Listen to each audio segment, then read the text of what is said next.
आपको अधिकार दिया है, और मतलब ये शिक्षा देने वाले अपनी शिक्षा देते रहते हैं, ऐसा मत करो ऐसा मत करो, तब फिर ऐसा होता है कि भाई चलो इनको दंड दो, तो दंड में खत्म हो जाते हैं। बड़ी विधान से सभाएं करते हैं, ऐसे नहीं करते हैं बहुत, ताकि कोई उनके ऊपर में आक्षेप न आए। और महात्मा सफाई करते हैं, जीवों को माफ करते हैं, उसके बोझे को टाल देते हैं, साफ कर देते हैं बोझा। उनके पास इतनी प्रज्वलित अग्नि है, उनके पास में को कुछ रहता ही नहीं, लेकिन ये मिलना चाहिए, दया हो जाए।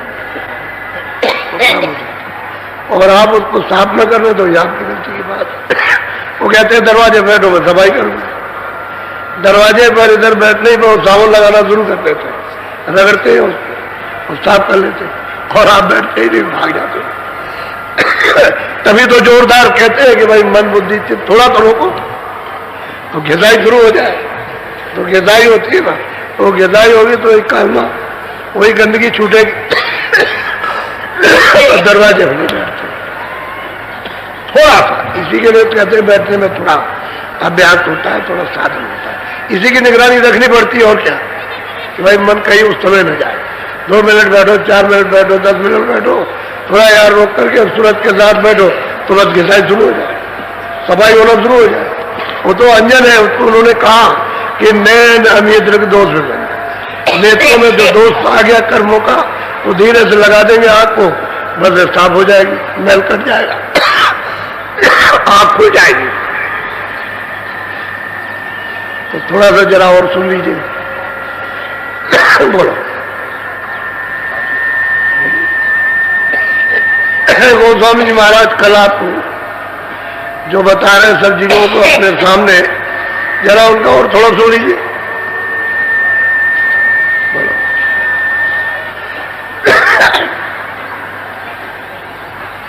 काशी नगर भरा सब झारी, तेरे उतरे वो जल। गोस्वामी जी महाराज 25 साल की अवस्था में घर से निकल के काशी पहुंचे, और उन्होंने वहां जाकर के गए तो उन्होंने सत्संग शुरू किया। तो उन्होंने अंतर का सब भेद लिखा और सोचा कि चलो ये लोग कुछ जानेंगे और कुछ आ जाएंगे तो पूछेंगे, इनको रास्ता बता देंगे और चलेंगे। तो उन्होंने अंदर का सभा लिखा और उन्होंने ये लिखा कि घट का भेद, घट रामायण, यानी घाट पर ये सूरत यहां बैठी है, इसके ऊपर का भेद लिखा, इसके नीचे की बात नहीं, उसको कहते हैं। और फिर सब ब्रह्मांडों का लिखा उन्होंने। अब वो कहते हैं 28वें वर्ष उन्होंने घटरामायण लिखी, यानी 1618 में घटरामायण बैठ करके काशी में लिखी और लोगों को बताया, तो इसको पढ़ते ही सबको आग लगी। अब वो कहते हैं काशी में सब एक तरफ से अंधे, एक तरफ से कोई ऐसा नहीं मिला। बस वो कहते हैं कि काशी में सिर्फ 13 मिले, 13, बाद में और बाहर के मिले होंगे वो तो अलग है, लेकिन काशी का प्रमाण देते हैं, कहते हैं 13 मिले, इनको तो हमने उठा लिया, यानी जीते ही जी। और उन्होंने सबने कहा कि मुझे उठा दिया। जैसे जैसे प्राप्त किया, जो जो लोग देखते थे वो वर्णन करते, जो देखते जाते वर्णन कर दिया। इसमें सब कौम के लोग हैं, मुसलमान भी है, ब्राह्मण भी है, इसमें हर जाति के लोग हैं, यादव भी है, और भी है, और भी है, जैनी भी है, स्त्रियां भी। तो इनको तो इन्होंने उतार दिया उसी समय। पहले मतलब यह है कि वो जब इन्होंने लिखा तो बस मतलब यह क्या इनको बरस 2 वर्ष लगे होंगे, तो इनको तो पार कर दिया और इसको बंद कर दिया। इस घट को बंद कर दिया जब झगड़ा हुआ काशी में। चले बहुत ज्यादा झगड़ा हो गया। ये झगड़ा हो गया कि कोई पूछे स्त्री पुरुष कहीं से आया, क्यों तुलसीदास जी की कोई कुटी है, तो कोई भी आदमी अगर बता दे तो गौरों के मारने की हत्या, ये प्रचार था काशी में। तो कोई नहीं बताता था, बातें नहीं कुछ करते थे, उधर देखने लगे। कोई औरत कोई आदमी पूछे तो उधर देखे, बात कुछ नहीं बताएगी है कि नहीं है, कि इधर है उधर कुछ नहीं कहे, पूरी काशी में यही था। तो इन्होंने सोचा कि झगड़े से क्या फायदा, चलो इसको बंद करो। तो उन्होंने बंद करके गुप्त कर दिया और 42 साल की अवस्था में रामायण लिखी, यानी 18 में या 28 में रामायण लिखी, संवत 16 से 18 और 28 में रामायण लिख दी, यही 7 पाठ रामायण। और उन्होंने लिखा कि भाई हमने तो जो कुछ भी इसमें समाचार लिखा, जो आज लिखा वो ब्रह्मांडों का लिखा, हमने नीचे का कुछ नहीं लिखा, नीचे का कुछ नहीं, मृतलोक का कुछ नहीं, सब ऊपर का है। और आपने समझा ये नीचे का, तो नीचे यहाँ कुछ है, जब स्वर्ग का लिखा है तो नीचे है स्वर्ग। यहाँ आप कहते हो जिसके बाद धंधाम है राजपाट उसको स्वर्ग मिल गया, वो तो गरीब से भी ज्यादा, जो बेचारा जो है वो निर्धन है उससे भी ज्यादा रो रहा। तो यहाँ स्वर्ग कहाँ से आ गया? बस आप इसी को फिर कभी कहो कि गंगा जी में स्वर्ग है, कभी कहो कि गंगा जी में मुक्ति है, तो कभी कहो कि हरिद्वार में मुक्ति, तो फिर कभी कह दोगे वहां द्वारका में वहां रखिए, और फिर कभी रामेश्वरम में, कभी कोई कह देगा कावा चले जाओ वहां है। तो असल में बात यह है कि अज्ञान, जानकारी न होने के कारण विरोध हो गया, हमने गुप्त कर दिया। तो कहते हैं तेरा को तो हमने वहां उतार दिया, वही काशी के लोग, तेरा यानी उसी उम्र में 28 साल, 1 आध साल और आगे पीछे, उसी में 25 में पहुंच गए थे। लोग आने लगे थे इनके पास में, रास्ता तो इन्होंने उसी समय पर दिया, लेकिन उसी के बीच में इन्होंने काम कर दिया। ज्यादा उम्र इनकी नहीं थी, ये घटना और ये बनाई, और मतलब यह है कि 18 में और 28 में रामचरितमानस बना दिया, और भी किताबें उन्होंने लिखी। लेकिन ये अब ये जब 28 में जब इन्होंने लिखा और लिख करके जब लोगों को दिया तो ले भगे, कोई वहां गया कथा करने लगा, कोई उधर चला गया। एक आदमी, एक ब्राह्मण, एक भी कोई वक्ता ये पूछने नहीं आया कि इसमें क्या लिखा है। उनसे पूछते तो बताते, किसी नहीं पूछा। अब इस रामायण को पाके भय सुखारी, बस फिर सुखी हो गए। तो घट का जो भेद था, जो विरोध था, वो खत्म हो गया, वो फिर विरोध खत्म हो गया, समझ गया। फिर विरोध ये लिख दिया, उसको छुपा लिया, और छुपा करके उसने उन्होंने प्रेमी के पास दबा के रख दी कि इसको खोलना नहीं, और इसको लिख दिया। ये बस सुखी हो गए सबके सब, ये बहुत अच्छा है, बहुत अच्छा है। अब अच्छा है पाया तो कुछ नहीं, अब भी कुछ नहीं मिल रहा, और जब भी कुछ नहीं मिला, और अब भी किसी महात्मा से भी पूछते हो, जब भी नहीं पूछा, और बस थोड़ा थोड़ी हो रही है क्या। तो ये चीजें जो वर्णन की गई यहाँ कोई नहीं, राम इसलिए लोग रामायण नहीं जानते।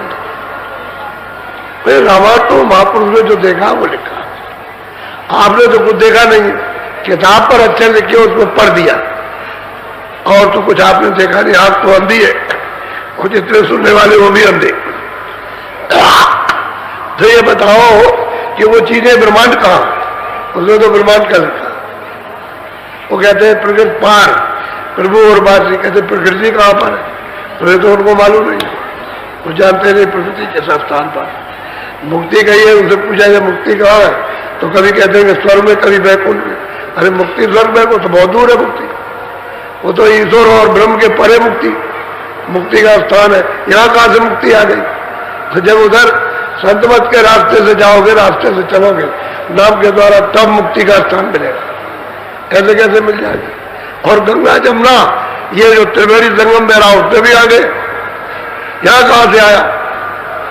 ये जल के लिए नहीं कहा उन्होंने, ये मलमूत्र बह रहा, ये गंदगी बह रही, उसी में सबके शहरों का चला जा रहा, ये यहाँ बहती है, मतलब है यहाँ स्नान करके तुम पार हो जाओ। वो तो वहां सूरज लाए जो चढ़े आकाशा, जो सूरज को नाम के साथ जोड़ के मंडलों में आकाश में चढ़ेगा, और वहां जब पहुंचेगा तब उसको मिलेगी त्रिवेणी। तब उसमें वो तो बहुत निर्मल धारा, वो तो खरबों खरबों यानी नीचे का दिखाई देता, खरबों नीचे पानी में, इतना निर्मल, इतना स्वच्छ, इतना साफ है। यहाँ तो आपको दिखाई नहीं देता, यहाँ क्या पता, नीचे गड्ढा मालूम होता है जैसे खरबों, मतलब यह है कि योजन का नीचे ये गड्ढा है, ऐसा दिखाई देता, ऐसा निर्मल पानी है। और ये पानी नहीं है, उन्होंने वर्णन किया है बह रही है, वो तो अमृत है। अमृत सागर तो अमृत का उधर है, यहाँ कहां से है? यहाँ तो बूंद है, उस बूंद है, वो भी है संतमत के रास्ते में मिले तो बूंद पीने को मिले, और किसी रास्ते में वो भी नहीं मिले। और यह है क्या, जो इंद्रियों का उसी का उसकी ठंडक, यानी उसी की जरा सी ठंडक वो इंद्रियों द्वारा क्षणे मालूम होती है। तो कहते हैं अच्छा मजा आ गया, लेकिन अभी और आ जाएगा, अभी मिल जाएगा, अभी इसी में मजा आया।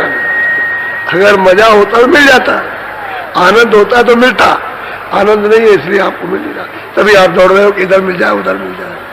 ये सब दौड़ा धूपी जो हो रही है, जब सब में ठोकर खाते तो इसमें मिल जाए, चलो इसमें नहीं मिला राजी में मिल जाएगा, चलो दूसरे राज्य पर हमला कर दो उसी में, वहां भी नहीं है यहाँ भी नहीं है, और इन चीजों में नहीं तो देखते हो खाते पीते हो, इसमें भी यहाँ नहीं हो तो आनंद तो उसी है। बोलो अच्छा सुन लीजिए। तेरे गए अगमपुर धामा, तेन की काल न करिए हाना। कहते कि तेरा अगमपुर धाम अपने देश में पहुंच गए, और काल अभी कभी हानि नहीं करेगा, अब ये जीवन मुक्त हो गए, जीवन मुक्त हो गए। अब न ये जल में भी न कभी मरेगा, जहां से आए थे वही, जिस समुद्र से निकास हुआ था बूंद का, उसी में जाकर के सिरा गए, लय हो गए जाकर। कहते हैं अब पुष्टि कर रहे हैं, मोहर मार रहे हैं कि काल इनकी हानि नहीं करेगा, और उन्होंने भी पुष्टि कर दी कि मैं पार हो गया। पाने वाले ने भी पुष्टि की, और ये कहा ये सब अंधे उन्होंने। अब बताओ, उनको लोग कहते हैं ये भी अंधे हो गए, वो जब उसको प्राप्त कर चुके हैं तो कहते हैं नास्तिक है। जो अगुआ काल आगे चलाने वाले समाज के, ज्ञान के, धर्म के, और वो अगुआ उनको जब प्राप्त हो गए तो कहते हैं ये भी नास्तिक है, उसने नास्तिक सबको बना दिया। अब बताइए, मूर्ख यानी पागल, यानी किसको नास्तिक कह रहे? आंख बंद है उसको आस्तिक कहते हो, और जिसकी कोई उसको नास्तिक है। जिसने पा लिया वो नास्तिक है, और जिसने नहीं पाया वो आस्तिक है। उल्टा खेल जगत का है, भेड़ चाल। अब यही है कि कट कट करे तो चले जाए उधर, वहां मिल जाए उसी में सब गिर जाए, यही बात है सर। तो कहीं वहां पर तो कहते तेरा उतरे बहुजल पारी, अब इनका काल कभी यानी कर्मों के चक्कर में नहीं जा सकता, न इनका जन्म होगा न इनका मरण होगा। ये तो अविचल स्थान पर जो चलायमान नहीं होता वो बोलो। काल जाल जम पास न आवे, जन्म मरण विधि।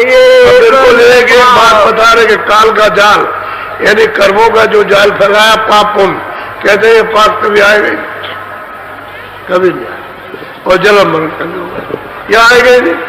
जन्म मरण तो जो यहाँ आया उसका होता है, जो यहाँ नहीं कभी आएगा उसका जन्म मरण, वहां तो सदा एक रस है। बोलो हमारा जर घर जाई समाना, जा रहे सत सत नाम नाम। कहते वो अजर घर है, उसका कभी नाश नहीं होता। अजर घर जो अपना घर था जहां से चले थे वही जा करके, और वो कौन सा देश है? कहते वहां कौन रहता है? सत्य।